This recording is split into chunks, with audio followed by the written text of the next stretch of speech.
નવસારી જિલ્લામાં તાજેતરમાં આવેલા પૂરની સમીક્ષા કરવા માટે રાજ્યના ઉપમુખ્યમંત્રી હર્ષ સંઘવી અને સાંસદ સી.આર. પાટીલ પહોંચ્યા છે. જિલ્લા ડિઝાસ્ટર મેનેજમેન્ટ કંટ્રોલ રૂમ ખાતે એક ઉચ્ચ સ્તરીય બેઠકની પણ શરૂઆત થઈ ચૂકી છે. આ બેઠકમાં પૂરગ્રસ્ત વિસ્તારોમાં રાહત અને પુનર્વસન કામગીરીને વધુ અસરકારક બનાવવા અંગે ચર્ચા ચાલી રહી છે.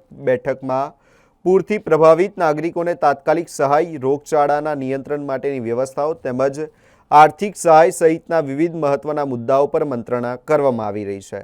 અધિકારીઓના જણાવ્યા અનુસાર નવસારી જિલ્લામાં 50,000થી વધુ લોકો પૂરની અસર હેઠળ આવ્યા છે. દક્ષિણ ગુજરાતમાં સૌથી વધુ નુકસાન નવસારી જિલ્લામાં નોંધાયું હોવાનું માનવામાં આવી રહ્યું છે. પૂરના કારણે ખેડૂતોના પાકને પણ વ્યાપક પ્રમાણમાં નુકસાન પહોંચ્યું છે. આ સંજોગોમાં ખેડૂતોને સહાય અને વળતર મળી રહે તે માટે સરકાર દ્વારા જરૂરી આયોજન અને કાર્યવાહી અંગે ચર્ચા કરવામાં આવી રહી છે. રાહત અને પુનઃસ્થાપન કામગીરીને ઝડપી બનાવવા માટે તંત્ર અને સરકાર સંયુક્ત રીતે કાર્યરત હોવાનું જાણવા મળ્યું છે.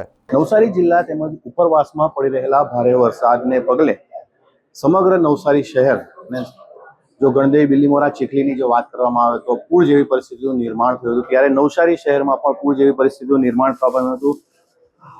એને લઈને શક્તિ મંત્રી છે સી.આર. પાટીલ અને નાયબ મુખ્યમંત્રી હર્ષ સંઘવી સમીક્ષા બેઠક કરવા માટે આવ્યા છે અને જે કહી શકાય કે તમામ જે નવસારી છે, ગણદેવી છે, બિલીમોરા, ચીખલી છે ત્યાં જઈ અને તેની પર નજર રાખશે અને કોઈ પણ પ્રકારની જે હોનારત ઘટી છે, તારાજી સર્જાય છે તેને લઈને આ સમીક્ષા બેઠક કરવામાં આવી છે તેવું જાણવા મળ્યું છે. ત્યારે તમામ જે વિસ્તારો છે ત્યાં ઘણી એવી નુકસાની સર્જાય છે. હવે નુકસાની સર્જાયા બાદ જે સમીક્ષા બેઠક કરવામાં આવેલી છે અને તે કઈ પ્રકારની સમીક્ષા બેઠક કરવામાં આવી છે તે તો જોવાનું રહ્યું. પણ 50,000થી વધુ નવસારી શહેરમાં જે લોકો રહે છે તેમને નુકસાની વેઠવાનો વારો આવ્યો છે અને જે પાણી ભરાયા છે તેમાં પણ ઘણી મોટી રાહત આપવામાં આવી હતી. પરંતુ જોવા જેવી બાબત એ છે કે હાલ નવસારી માં જે પૂર જેવી પરિસ્થિતિ હતી તેને લઈને સમીક્ષા બેઠકનું આયોજન કરવામાં આવ્યું છે. તેને મંત્રી સી.આર. પાટીલ